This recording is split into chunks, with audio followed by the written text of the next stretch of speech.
हां, एक्झरसाइज 1.4 मध्ये एकच क्वेश्चन घेतला होता आता आधी. The question number 2. Without using if then rewrite the sentence. If आणि देन चा वापर करायचा नाही. पहा, पहिलं ते दिलेलं वाक्यच इफ देन मध्ये आहे, पण त्याचा वापर न करता त्याला आपल्याला लिहायचं आहे. If a man is a जज then he is honest. Answer मध्ये आता let P. A man is a जज हे झालं आपलं P statement. He is honest म्हणजे अ मॅन इज ऑनेस्ट हे झालं क्यू स्टेटमेंट. ही हे अ मॅन साठी वापरलं होतं. सिम्बॉलिक फॉर्म इज, याचा सिम्बॉलिक फॉर्म काय मिळेल आपल्याला? P implies Q. पण आता मागच्या लेक्चरमध्ये पाहिलेले पहा, P implies Q complement law काय आहे? Not P or Q. आता ह्या नॉट पी ऑर क्यू मध्ये इफ देन येतं का? नाही येत. मग ह्या पद्धतीनं ते सेंटेन्स द्यायचं. Therefore the given statement can be written as. कसं लिहिलं जाईल मग? नॉट पी म्हणजे ह्या पीचं निगेशन करा. अ मॅन इज नॉट अ जज. आपलं अ मॅन इज अ जज होतं, ते इज नॉट झालं. A man is not a जज or he is honest. Q जशाच तसा आहे, ही इज ऑनेस्ट.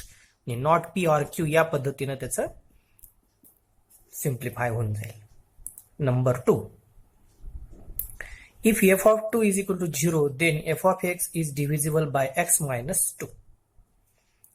if नंतरचं f of 2 is equal to 0 हे झालं p statement. f of 2 is equal to 0. and q statement काय येणार आहे? f of x is divisible by x minus 2. f of x is divisible by x minus 2 हे झालं q. Symbolic form काय झाला त्याचा? Symbolic form is p implies q. परत वरचं जशाच तसं येणार. and p implies q identical not P or Q. Not P or Q आणि हे दोन्ही काय असतं? सारखं. मग त्याचा आन्सर कसं लिहिणार आपण? Therefore the given statement, GS म्हणजे given statement can be written as. Not पाहिजे आपल्याला, म्हणजे हे इज नॉट इक्वल टू टाकला की होऊन जातं. F of 2 not equal to 0 or F of X is divisible by X minus 2. Q मध्ये काही बदल नाही होत, फक्त पीचा निगेशन करायचंय. f of 2 is not equal to 0 or f of x is divisible by x minus 2. याच्यामध्ये 3च होते तरी मी ते 2 घेतलेले आहेत. आता क्वेश्चन नंबर 3. याच्यामध्ये सुद्धा फक्त 4च आहेत, त्यातले आपण हे 2 घेऊ. पहा, प्रूव्ह दॅट विदाउट, ऍक्च्युअली पुढे क्वेश्चन आहे विदाउट ट्रूथ टेबल. ट्रूथ टेबलचा वापर न करता ह्याला आपल्याला प्रूव्ह करायचंय. काय आहे ते? In bracket P or Q and another bracket P or not Q identical P. ही त्याची LHS आहे. ही LHS मी खाली घेतली. आता विदाउट ट्रूथ टेबल म्हणजे जे आपले लॉज आहेत त्यांचा वापर करायचा.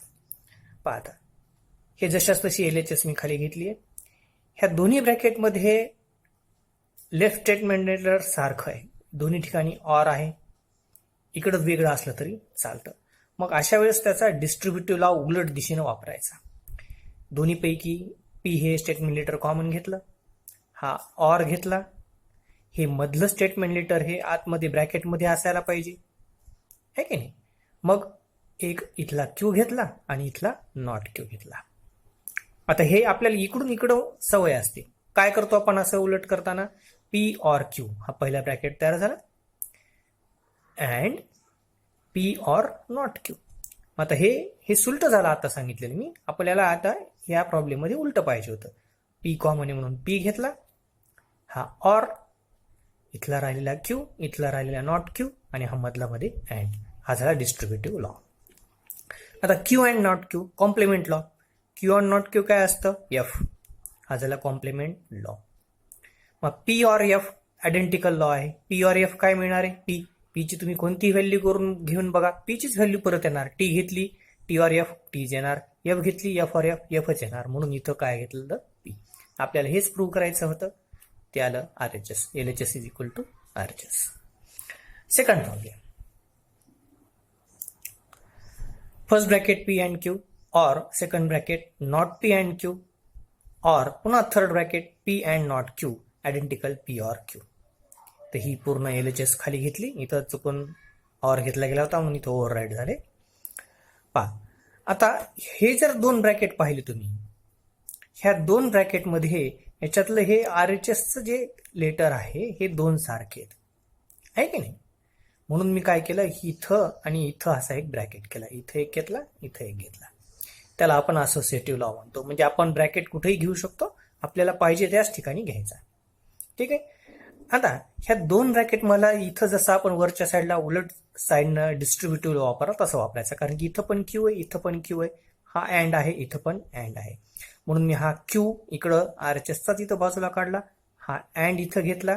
ह्या दोन्ही ब्रॅकेटच्या मधलं जे सिम्बॉल आहे ऑर हे इथं मध्ये घेतलं, इथला पी घेतला आणि इथला नॉट पी घेतला.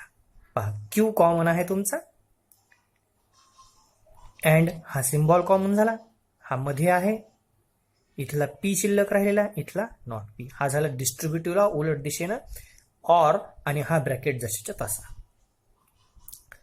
आता पहिल्यांदा काय करायचं तुम्हाला, याचा P or not P complement law वापरायचा आहे की नाही. Complement law P or not P काय मिळतं आपल्याला, टी. वरती पाहिलं आपण Q and not Q, F होतं, P or not P T. हा झाला कॉम्प्लिमेंट लॉ. दुसरीकडे कुठं काही बदल केलेलाच नाहीये, P or not P T घेतला, and Q as it is, हे बाकीचं सगळं जशाच्या तसं. आता टी अँड क्यू काय होईल, परत identity law, T and Q मिळेल क्यू, हा टी इथला निघून जाईल, टी अँड क्यू क्यू आला, कारण की इथं कोणती व्हॅल्यू घ्या, टी जर घेतलं तर टी अँड टी टीच येणार म्हणजे क्यूचीच व्हॅल्यू आहे, एफ घेतलं तर टी अँड एफ एफच येणार म्हणजे क्यूची व्हॅल्यू आहे, म्हणजे इथं आला क्यू. हा ऑर तसाच, हा ब्रॅकेट तसाच, हा IL लिहिले मी म्हणजे आयडेंटिटी लॉ, इथं DL म्हणजे डिस्ट्रीब्युटिव्ह लॉ. आता परत एकदा डिस्ट्रीब्युटिव्ह लॉ वापरायचा याच्यासाठी, हा क्यू ऑर पी पहिला ब्रॅकेट तयार झाला, क्यू ऑर पी, हा मधला इथं आला बरोबर, पुढं काय येणार आहे Q or not Q, Q or not Q. हा परत आपण डिस्ट्रीब्युटिव्ह लॉ वापरला सुलट दिशेनं.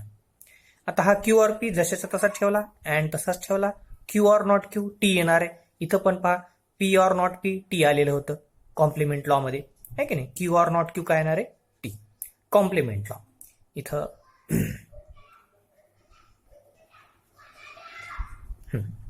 कॉम्प्लिमेंटचं पाहिजे होतं तिथं.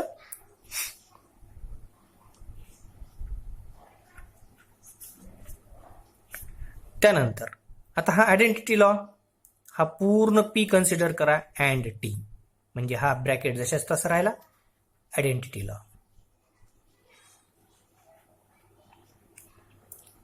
Q or P as it is bracket राहिला, अँड टी फक्त निघाला आयडेंटिटी लॉ. आता ह्या क्यू ऑर पी ला कम्युटेटिव्ह लॉ उलट सुलट करू शकतो आपण, पी ऑर क्यू, हा झाला कम्युटेटिव्ह लॉ. हीच आपली RHS होती, LHS आणि RHS. इथं 1.4 आपलं संपलं. पुढच्या लेक्चरला 1.5 आपण सुरू करू. थँक्यू.